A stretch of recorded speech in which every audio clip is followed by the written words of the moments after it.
오늘은 우리 사순절 기간 중에서도 특별히 고난주간이고요. 그 고난주간 중에서도 가장 우리가 가장 의미 있는 바로 성금요일입니다. 성금요일은 바로 예수님께서 우리를 위해 죽으신 그 날을 기리는 날이고, 더 나아가서 이 죽음 가운데서 우리를 위해 희생하신 그러한 사랑 가운데서 다시 3일 후에 부활하심을 다시 기대하고 소망하는 그러한 날인 것 같습니다. 특별히 저희는 이제 특별히 이번 사순절 기간 동안 특별 새벽 예배 이렇게 드리진 않았지만, 우리는 항상 주님의 십자가를 생각하고 또 바라보고 살아가고 있습니다. 그러면서 한 번 더 생각해 보는 거예요. 내가 왜 예수를 바라보고 사는가? 예수의 십자가를 바라보고 사는가?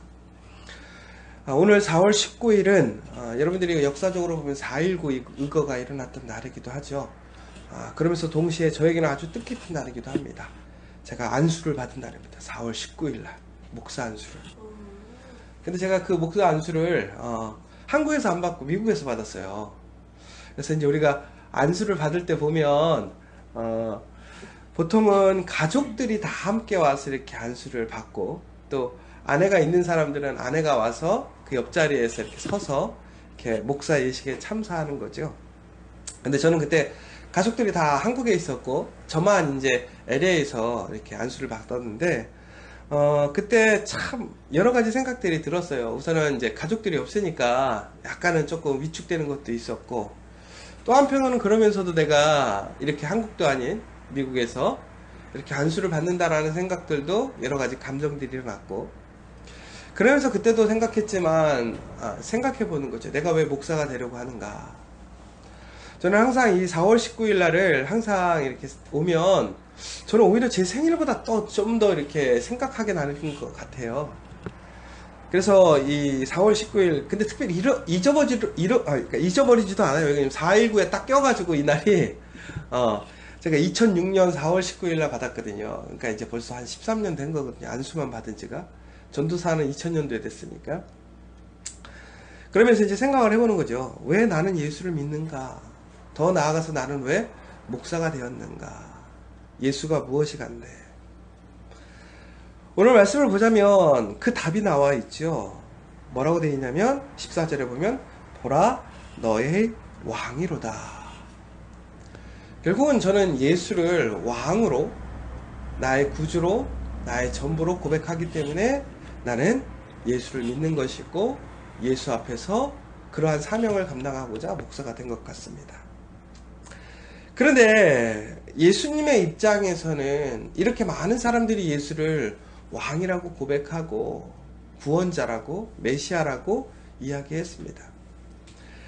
마지막 날 그러나 예수님께서 십자가를 지시는 그날 보면, 그런데 많은 사람들은 예수님을 부인합니다. 여러분, 그 부인당하는 심정을 한번 경험해 보신 적 있으세요? 내가 아들인데 아버지에게서 부인당하거나, 내가 부모인데 자식들에게서 내 부모가 아니라고 부인당하거나, 조금 더 슬픈 얘기로 하자면 내가 우리 교회 교인인데 내가 교회에서 우리 교인으로 인정받지 못하는 거예요. 아니라고 하는 거예요. 마음이 참 씁쓸할 것 같아요. 어려울 것 같아요. 우리가 옛날에 전래동화를 보면 그런 어려움 속에서 큰일을 한 사람이 있었어요. 그게 누구냐면 이제 홍길동. 기억하십니까? 아버지를 아버지라 부르지 못했던 그런 억울함 때문에 결국에는 그 홍길동은 어떤 혁명을 일으키는 거죠. 이야기상 보자면. 이처럼 사람들에게 부인당한다고 하는 것은 많은 상처가 되기도 하고 응어리가 되기도 하고 어떤 아주 강력한 복수의 힘이 되기도 하는 것 같습니다. 그런데 예수님께서는 참 마음이 더 힘들었을 것 같아요. 왜 그러냐면 예수님을 사람들은 처음부터 부인하지 않았습니다. 매우 환영했고, 우리를 구원해 주실 그리스도요, 왕이요, 우리의 모든 소망을 이루어 주실 분이라고 환영했어요. 더 나아가서는 예수님께서 마지막 예루살렘에 입성할 때는 호산나 호산나, 왕의 행렬, 왕의 행차라고 사람들은 와서 환영하고 기뻐했어요. 그런데 오늘 바로 불과 며칠 지나지 않았는데 바로 사람들은 돌았습니다. 그리고 뭐라고 그러냐면 예수는 우리의 왕이 아니라고 얘기하는 거예요. 오히려 예수를 뭐라고 그러는 거예요? 죽이라는 거예요. 그를 없이 하라는 거예요. 예수님의 마음이 얼마나 심란하시겠어요. 그 십자가의 길을 가는 동안에 육체적 고난도 분명히 힘들 것 같아요. 얼마 전에 우리 대한항공의 조중현 회장님이 돌아가셨어요. 근데 이제 그분이 돌아가신 이유가 지병으로 돌아가셨지만, 지병이 있기 전에 그 한 1년에서 2년 동안 엄청난 마음고생을 했대요. 그래서 살도 한 15kg 빠졌다고 하더라고요. 우리가 생각해보면 대한항공 회장님인데, 돈이 그렇게 많은데, 그렇게 많은 직원들을 거느렸는데 무슨 그렇게 고민이 많았을까? 스트레스가 많았을까? 근데 그 스트레스가 매번 받는 나라에서의 어떤 사찰이나 이런 것들 때문에 스트레스를 받았다라는 거예요. 그런데 여러분, 하물며 생각해 보세요. 예수님을 믿고 따르던 왕이라고 하던 그 사람들이 예수님을 부인하는 거예요. 예수님을 욕하는 거예요. 핍박하는 거예요. 외면하는 거예요. 더 나아가서는 예수님을 두고 모두 다 도망갔어요. 배신했어요. 예수님의 마음에 그 심령이 얼마나 상하고 힘들었겠어요. 그런데 예수님은 그럼에도 불구하고 어떻게 하셨어요? 그분이 가야 할 그 십자가의 길을 가셨어요. 한번 생각해 보세요. 예수님이 만약에 십자가에 가는 그 길 가운데서 우리가 생각하는 것처럼 우리가 분노하거나 우리가 너무나 화가 나서 사람들에게 응징을 가하거나 혹은 사람들을 핍박할 수도 있는 그 힘이 있다고 한다면, 여러분들 같으면 어떻게 하시겠어요? 저 같으면 제가 힘이 있으면 그 와중에 그 사람들 가만 안 놔둘 것 같아요. 오히려 내가 하나님의 아들이고 내가 힘이 있다라는 것을 보여줄 것 같아요. 좀 좋게 얘기하자면, 내가 십자가의 길을 가. 그런데 그 십자가의 길은 가야 돼. 왜? 내가 하나님 앞에 순종하는 의미로 사명을 감당해야 되니까. 근데 나 안 죽었다라는 거 보여주고 싶지 않으세요? 그럼 최소한 돌풍도 일으키고 하늘의 번개도 일으키고 하늘의 음성으로 내 아들이다라는 소리를 내게 하시면 어떨까요? 예수님이 십자가의 길을 가는 동안 그 길은 아마도 이처럼 비참하진 않았을 것 같아요. 부인당하진 않았을 것 같아요. 그런데 예수님은 왜 그럼에도 불구하고 순수하게 그 길을 가셨을까? 그게 바로 십자가의 길이라는 거예요. 바로 그게 진정한 사랑이라는 것이죠. 예수님은 그 십자가의 길을 자신의 영광 혹은 자기가 누구인가를 나타내고 인정받으려고 그 길을 가신 것이 아니었죠. 오직 그 길은 여기 있는 우리들, 나를 위해서 그 십자가 길을 가신 거예요. 나를 용서하시고 나를 죄에서 구원하시고 하나님의 자녀되는 그 권세를 회복시키기 위해서, 믿지 않지만, 보지 못하지만, 부인하지만, 외면하지만 그 사람들을 다시 하나님께로 인도하기 위해, 그들의 죄를 사함으로 인하여 하나님의 자녀가 될 수 있는 그 기회를 이어주기 위해 예수님은 바로 그 길을 가셨다라는 거예요. 그런데 사람들은 알지 못해요. 예수님을 인정하지 않아요. 더 아이러니한 것은 예수님이 처음에 나타나서 기사와 기적을 일으키고 그들이 생각하는 어떠한 모습들을 보여줄 것이라 기대했을 때는 예수님을 온전한 구주라고 고백을 했어요. 그러나 오늘 그들은 예수님을 인정하지 않아요. 왜 그렇죠? 그들이 바라는 방식대로 그들을 구원하지 않는다는 거예요. 우리가 당장 필요한 것을 내 손에 쥐어주지 않는다고 예수님을 그들은 외면했어요. 예수님을 인정하지 않습니다. 그러면서 오늘 빌라도가 얘기하는 거예요. 보라, 너희의 왕이 여기 있다라고 얘기를 해요. 유대인도 아니에요. 하나님을 믿는 사람도 아니에요. 그 사람이 예수를 왕이라고 인정하고 있습니다. 더 나아가서 하나님의 대제사장들은 뭐라고 얘기하죠? 대답하되 가이사 외에 우리에게는 왕이 없나이다. 여러분, 대제사장에게 왕이 있을 수 있을까요? 없지요. 대제사장의 왕은 오직 하나님밖에 없습니다. 그럼에도 대제사장들은 예수님을 죽이고자 그들이 빌라도에게 이렇게 얘기하는 거예요. 우리의 왕은 로마의 가이사 왕밖에 우리에게는 왕이 없습니다. 전국은 이 대제사장들이 무슨 얘기를 하는 거예요? 우리는 하나님의 왕이 아니라 가이사가 왕이라는 얘기를 하는 거예요. 우상을 섬기는 거예요. 세상의 왕을 왕으로 인정하고 있는 거예요. 전국은 메시아가 왜 필요한 거예요? 바로 세상의 왕, 자기의 욕구를 채워줄 왕, 자기의 소망을 이뤄줄 왕을 필요로 했다는 것이죠. 그런데 예수님은 거기에 응답하지 않으셨다는 거예요. 왜? 그게 그 사람들을 살리는 게 아니라는 거죠. 그것이 진정한 축복이 아니라는 것이죠.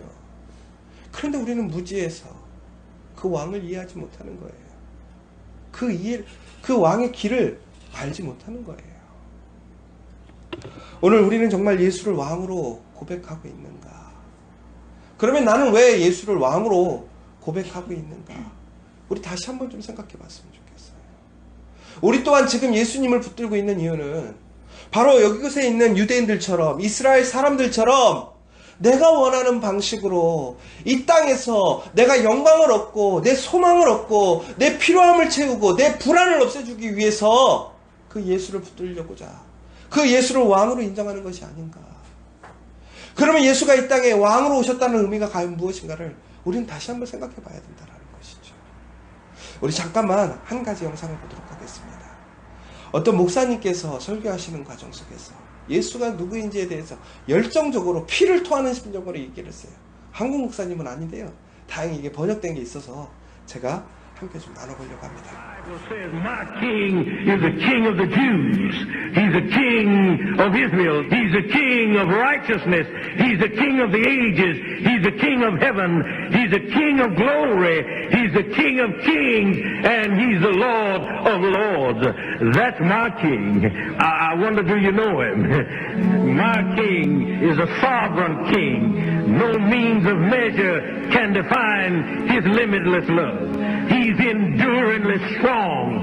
He's entirely sincere. He's eternally steadfast. He's immortally graceful. He's imperially powerful. He's impartially merciful.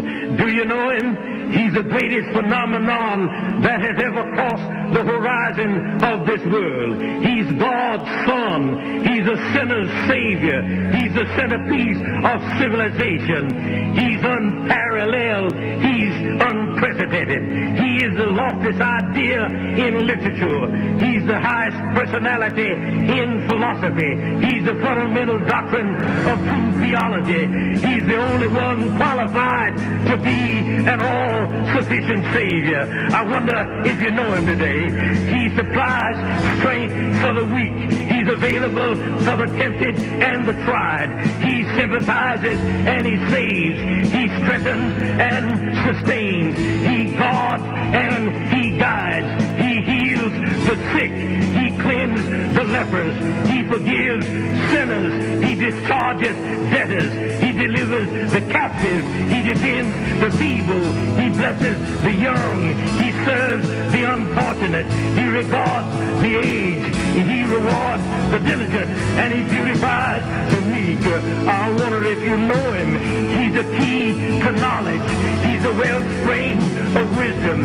He's the doorway of deliverance. He's the pathway of peace. He's the roadway of righteousness. He's the highway of holiness. He's the gateway of glory. Do you know him? Well, his life is matchless. His goodness is limitless. His mercy is everlasting. His love never changes. His word is enough. His grace is sufficient. His reign is righteous. And his yoke is easy. And his burden is light. I wish I could describe him to you. He's indescribable. He's incomprehensible. He's invincible. He's irresistible. Well, you can't get him out of your mind. You can't get him off of your hand. You can't outlive him, and you can't live without him. Well, the Pharisees couldn't stand him, but they found out they couldn't stop him. Pilate couldn't find any fault in him. Herod couldn't kill him. Death couldn't handle him, and the grave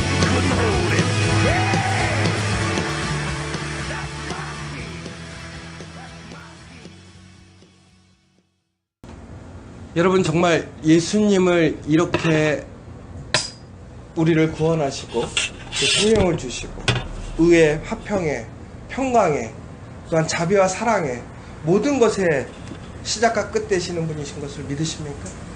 바로 그래서 예수님이 우리의 왕이라는 것입니다. 그런데 우리는 이 사실을 잊어버립니다. 예수님께서 우리를 위해서 보여주신 그 놀라운 사랑과 은혜, 그 권능을 우리는 우리의 시각에서 우리의 뜻대로 이해하고 멈추고 맙니다. 그러나 예수님은 바로 이러한 왕이 되시기 위해 이 땅에 오셨습니다. 그리고 우리에게 그런 왕이 되셨다는 것을 우리는 믿고 살아가야 됩니다. 바로 그 왕이 우리에게 오셨습니다. 바로 오늘 그 예수님과 함께 나아가는 여러분들 되시기를 간절히 소망합니다. 그 예수님을 믿고 소망하고 바라고 의지하는 여러분들 되시길 바랍니다. 예수님 바로 왕 중에 왕, 주 중에 주, 바로 나의 왕 되심을 고백하고 살아감으로 인하여 그 놀라운 하나님의 은혜와 역사를 여러분들 다시 한번 경험하고 다시 부활의 역사하심을 통해서 그 능력이 살아있음을 고백하는 여러분들 되시기를 간절히 소망합니다. 오늘 이 시간 우리 다시 한번 간절히 기도했으면 좋겠습니다. 이스라엘 사람들처럼 예수를 왕으로 고백하지 못하는 사람이 아니라 이 땅에 오신 진정한 예수, 그 왕이신 예수를 고백하고 인정하며 소망하고 바라는 오늘 이 시간 되기를 간절히 소망합니다.